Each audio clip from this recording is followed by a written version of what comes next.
భారతదేశం యొక్క గొప్పతనం గురించి కాసేపు మాట్లాడుకుందామండి. ఈ భూమండలం మీద నా మాటకు వస్తే ప్రపంచ పట్టం మీద ఎన్నో దేశాలు ఉన్నాయి కదా, కానీ భారతదేశం మటుకు ఒక విలక్షణమైన దేశం అండి. అంటే భారత అంటే జ్ఞానాన్ని ప్రేమించే దేశం కదా, ఇది వేదవాక్య కదా. అయితే భారతదేశం యొక్క ప్రాముఖ్యత ఇప్పటి నుంచి కాదండి, పురాణ కాలం నుంచి ఉంది. అంటే ఆనాటికి ఈనాటికి కూడాను మన భారతదేశం యొక్క ప్రత్యేకత ఏంటంటే ఏ తప్పును దాచుకోలేదండి, ఏ విజయాన్ని కూడాను దాచుకోలేదు. ఒక విధంగా చెప్పాలి అంటే it's an open book and it's a guide to the entire world. Kiran గారు మీరు చాలా అథారిటేటివ్గా చెప్తున్నారు, చాలా బాగుంది, కానీ ఏదన్నా ఒక చిన్న రుజువు లాంటిది ఏమన్నా చెప్తారా అని కనుక మీరు అడిగితే తప్పకుండా చెప్తానండి. అదేంటంటే ఒకసారి యూట్యూబ్లోకి వెళ్ళి మీరు India is protected by super power అని టైప్ చేయండి, మీకు అద్భుతంగా కనబడుతుంది. 30 seconds వీడియో వస్తుంది. ఆ వీడియోలో ఏముందంటే భారతదేశం చుట్టూ ఒక వెలుగు ఎలా పరిభ్రమిస్తూ ఉంది. అది పాకిస్తాన్ వైపు పోవట్లేదు, బర్మా వైపుకు పోవటం లేదు, ఈవెన్ ఆఫ్ఘనిస్తాన్ వైపు కూడా పోవట్లేదు. కొంచెం కాశ్మీర్ని టచ్ చేస్తూ లైట్గా శ్రీలంకను కూడా టచ్ చేస్తూ ఇప్పటికీ కూడాను ఒక వెలుగు భారతదేశం చుట్టూ పరిభ్రమిస్తున్నది. నాసా వాళ్ళు ఏదో కనిపెట్టారు అని నేను విన్నానండి. అంటే ఈ భూమండలం మీద శాటిలైట్ ద్వారా వేగంగా వీక్షణం చేస్తూ ఉంటారు కదా, అలా చేస్తున్నప్పుడు వాళ్ళకి ఈ దృగ్విషయం కనపడి వాళ్ళని కూడాను ఆశ్చర్యచకితులు చేసింది అని నేను చదివాను. అయితే ఎంత పెద్ద దేశానికైనా కూడాను ఒక గ్రహణ కాలం ఉంటుందండి. స్వాతంత్రం వచ్చిన తర్వాత దాదాపు ఒక 65-70 ఏళ్ళు మన భారతదేశం కూడాను గ్రహణ కాలంలో ఉంది. ఇప్పుడిప్పుడే ఆ గ్రహణం వీడిపోతున్నదండి. ఈ గ్రహణ కాలంలో ఏం జరిగాయంటే కొన్ని వాస్తవాలు వక్రీకరించబడ్డాయి, వాస్తవాలు దాచబడ్డాయి కూడాను. ఆ టైం లైన్లో ఉన్నాం మేమందరం కూడాను, ఈ 60 ఏళ్ళ వాళ్ళము, 70 ఏళ్ళ వాళ్ళము, 80 ఏళ్ళ వాళ్ళము కూడాను. వాస్తవాలు తెలిసిన తర్వాత కొంత మనసు ఖేదానికి గురవుతుంది. అబ్బా, ఇవన్నీ కనుక ముందే తెలుసుంటే మాలో దేశభక్తి మొదటి నుంచి పెళ్ళుబిగేది కదా, ఈరోజు మేము ఇంకా గొప్ప వ్యక్తులుగా తయారై ఉండేవాళ్ళం కదా అని మాకు అనిపిస్తున్నదండి. కానీ కాలాన్ని వెనక్కి తిప్పలేం కదా, వయసుని వెనక్కి తిప్పలేం కదా. అందువలన ఆవేదనతో చేస్తున్న వీడియోనండి. అంటే ఇక్కడ ఒక విషయాన్ని గమనించాలి. వాస్తవాలు కనుక వయస్సులోనే కనుక తెలిస్తే దేశభక్తి చాలా మెండుగా ఉంటుందండి ఆ యువతకి. అందువలన ఇప్పుడు ఉన్న యువత చాలా అదృష్టాన్ని నోచుకుంది. కాబట్టి మనకి ఓపిక లేకపోయినా, శక్తి లేకపోయినా, కాలాన్ని వెనక్కి తిప్పలేకపోయినా వాస్తవాల గురించి తర్వాత జనరేషన్కి చెప్పవలసిన బాధ్యత మన మీద ఉందండి. చెప్పాను కదా, అందుకనే నేను ఈ వీడియో చేస్తున్నాను అన్నమాట. కాసేపు పురాణాల దగ్గరికి వెళ్దామండి. ఇప్పుడు వేదవ్యాసుడి గురించి, భీష్ముడి గురించి, వాల్మీకి గురించి, ద్రోణాచార్యుడి గురించి కూడాను మన పురాణాలు ఉన్నదన్నట్టుగా చెప్పాయి. వాళ్ళ పుట్టుకల గురించి కూడాను ఉన్నదన్నట్టుగా చెప్పాయి. అంటే కులానికి గుణానికి సంబంధం లేదు, మతానికి గుణానికి సంబంధం లేదు, జన్మకి గుణానికి కూడాను ఆ మాటకు వస్తే సంబంధం లేదు కదా. వీళ్ళందరి జీవితాలని కనుక తిరగేస్తే వాళ్ళెవ్వరూ కూడాను పుట్టుకతోనే బ్రాహ్మణులు కారండి, బ్రాహ్మణులు కారు. ఇప్పుడు ఉదాహరణకి వాల్మీకిని తీసుకుందాము. ఆయన బోయేవాడు కదా, ఒక విధంగా దోపిడీదారి అని కూడా అంటారు. జనాల్ని బెదిరించి వాళ్ళ దగ్గర ఉన్న డబ్బుల్ని లేకపోతే ధనాన్ని బెదిరించి తీసుకునేవాడని చెప్పేసి, అట్లాగే పక్షులను కూడా కొట్టి జీవించేవాడని చెప్పేసి. తర్వాత ఆయన జీవితంలో మార్పు వచ్చింది. ఒక పక్షిని కొట్టడం అదంతా మనకి తెలుసు కదా, అదేదో శపించడం, ఇలా పశ్చాత్తాపం కలగటం. తర్వాత రత్నాకరుడు కాస్త వాల్మీకిగా మారటం జరిగింది. అయితే మన పురాణాల్లో ఇంకో గొప్ప విషయం ఉంది. అదేంటంటే జంతువుల్లో, పక్షుల్లో ఉన్న త్యాగాన్ని కూడాను తెలియపరిచాయి అన్నమాట. ఈ కథలన్నింటినీ మనం కూడా చదివి తర్వాత తరానికి మనం చెప్పవలసిన బాధ్యత ఉందండి. ఇందాక బ్రాహ్మణుడు అని ఒక చిన్న మాట ఉపయోగించాను కదా. బ్రాహ్మణుడు అంటే ఎవరో కారండి, బ్రహ్మజ్ఞానానికి, బ్రహ్మానికి దగ్గరగా ఉన్నవాడు అంతే. కొన్ని లక్షణాలు ఉన్నాయి బ్రాహ్మణుడికి, అలా ఉంటేనే అతని బ్రాహ్మణుడు అంటారు, లేకపోతే బ్రాహ్మణుడు అనడానికి వీలు లేదు. వేదం కూడా ఏం చెప్పింది? గుణాన్ని బట్టి బ్రాహ్మణం చెప్పింది కదా. ఇప్పుడు క్షత్రియుడు ఉన్నాడండి, క్షత్రియ పరాక్రమం ఎప్పుడు కూడాను దేశానికి ఉపయోగపడాలి, ధర్మ ప్రతిష్టాపన కోసం ఉపయోగపడాలి. రాజు వేదం చదవటంలో తప్పు లేదు,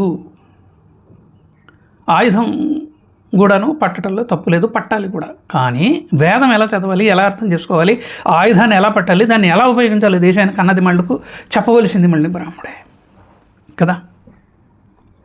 అయితే మహాభారతాన్ని ఒకసారి కనుక పరిశీలిస్తే ఎంతోమంది బ్రాహ్మణులు, ఆ మాటకు వస్తే క్షత్రియులు కూడాను బ్రాహ్మణత్వాన్ని సంతరించుకొని అద్భుతమైన రాజుల్ని తయారు చేసి ధర్మ ప్రతిష్టాపన కోసం వాళ్ళు చాలా పాటుపడ్డారండి. అందుకనే పంచమ వేదం లాంటి మహాభారతాన్ని మనం చదవలసిన అవసరం ఉంది. చదివి తర్వాత తరాల వాళ్ళకు కూడా మనం చెప్పవలసిన అవసరం ఉంది. అంటే బ్రాహ్మణుడు అన్నవాడు సమాజానికి సందేశం ఇవ్వాలి, అట్లాగే సమాజానికి ప్రేరణ కలిగించాలండి.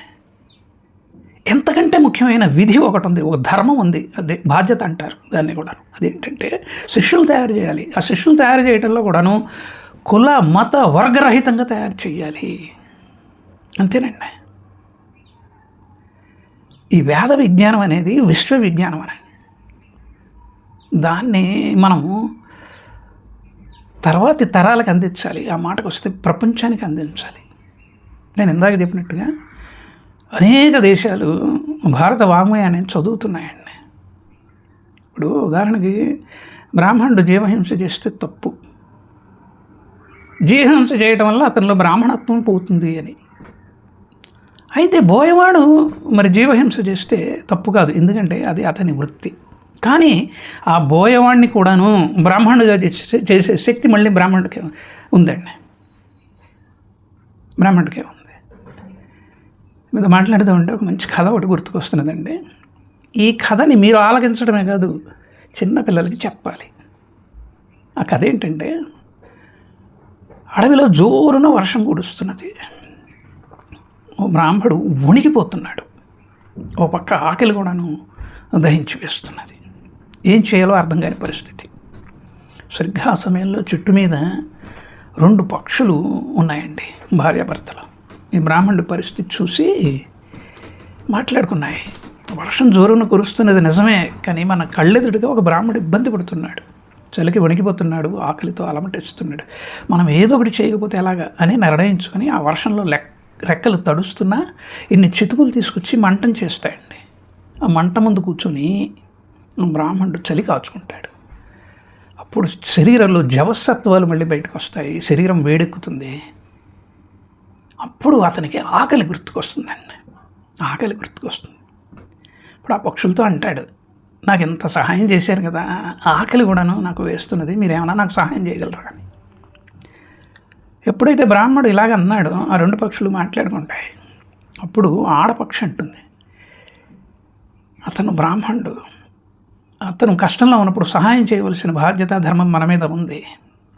కిందటి జన్మలో ఏం పాపం చేసామో ఇప్పుడు పక్షి రూపాన్ని మనం ధరించాం, కాబట్టి నేను చితిలో దూకేసి అతనికి ఆహారం అయిపోతాను అంటుందండి.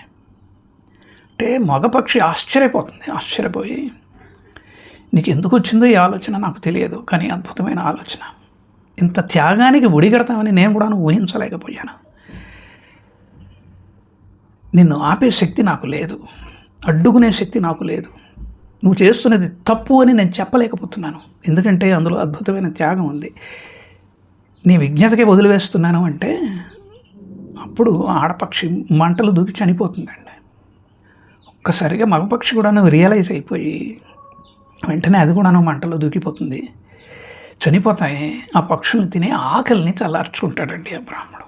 ఎప్పుడైతే ఆకలి తీరిపోయిందో అతనిలో ఉన్నట్లుండి ఈ మేధ పనిచేయటం మొదలు పెడుతుంది. అబ్బా, నేనెవరో తెలియకపోయినా పక్షులు నాకు ఇంత సహాయం చేసాయి కదా, ఇంత త్యాగాన్ని చేసాయి కదా, కానీ నేను భ్రష్టుణ్ణి, బ్రాహ్మణుడిగా జీవించలేదు, ఎన్నో తప్పులు చేశాను, కనీసం సంధ్యావందనం కూడాను చేయకుండా జీవితాన్ని గడిపేశాను, తల్లిదండ్రులను కూడాను వృద్ధాప్యులను చూడకుండా అలా వదిలేసి నేను వచ్చేసాను, కానీ ఇది కాదు కదా జీవితం అని చెప్పి చాలా సీరియస్గా ఆలోచించి మోక్షప్రాప్తి కొరకు నేను కూడాను ఇంకా భగవంతుని వెతుక్కుంటూ వెళ్ళిపోతాను, అలా తపస్సు చేస్తాను అని చెప్పేసి అడవులకు వెళ్ళిపోతాడండి. ఇక్కడ మనం గమనించవలసింది ఏంటంటే అంటే అది ధర్మం 4 పాదాల నడుస్తున్న కాలం అన్నమాట. అది అంటే ఈ పక్షులు గురువుగా మారాయి ఈ బ్రాహ్మణుడికి. ఇంతకుముందు ఒక చిన్న విషయం జరిగిందండి, అది ఈయన ఆలోచనల్ని మార్చేసింది అనమాట. అదేంటంటే ఈ త్యాగాన్ని చూసి దేవతలు కూడా వచ్చేసి ఆ పక్షుల్ని ఊర్ధ్వలోకానికి తీసుకెళ్తూ ఆ పక్షులకి చెప్తారు మీకు మరుజన్మ ఉండదు అని. అది కూడా ఈ బోయవాడు చూసి చలించిపోతాడండి. అప్పుడు ఈ నిర్ణయం తీసుకుంటాడు. నేను కొంచెం ముందు చెప్తున్నాను. తీసుకొని అడవికి వెళ్ళిపోతాడండి తపస్సు చేయడానికి. అంటే ఈ బ్రాహ్మణుడు పశ్చాత్తాపడేట్టు చేసినవి ఏంటి? ఈ పక్షులే. అంటే ఈ బ్రాహ్మణుడికి ఈ పక్షులు గురువులా కాదా చెప్పండి కదా. ఇక్కడ కులమత ప్రసక్తి ఏముంది చెప్పండి. ధర్మానుష్ఠానానికి ఇంతకంటే గొప్ప విషయం ఏముంది కదా. అంటే ఇక్కడ మనం ఒకటి అర్థం చేసుకోవాలి, మనుషుల్లో జీవుల్లో మానవత్వాన్ని మేలుకొలిపి కార్యోన్ముఖుణ్ణి చేసి దాన్ని దేశానికి ఉపయోగపడేట్టు చేస్తే వాళ్ళే గురువులు కదా. ఇటువంటి కథలు పురాణాల్లో చాలా ఉన్నాయి. అవి మనం చదివి పిల్లలకి చెప్పగలిగితే వాళ్ళల్లో ఏది కళ అది కదులుతుంది. ముఖ్యంగా వాళ్ళల్లో దేశభక్తి మెండుగా ఉంటుందండి. మన భారత భాగవత రామాయణాలు, ఇతిహాసాలు, పురాణాలు, ఈ వేదాలు ఇవన్నీ కూడాను ప్రపంచం ఎలా ఉండాలి, సన్మార్గం వైపుకి ఎలా ప్రపంచాన్ని మనం తీసుకెళ్ళచ్చు అన్న దాని మీద ఆధారపడి అవన్నీ కూడాను రాసినవేనండి. ఇంకొకటి బ్రాహ్మణుడి మాట వచ్చింది కాబట్టి నేను చెప్తున్నాను.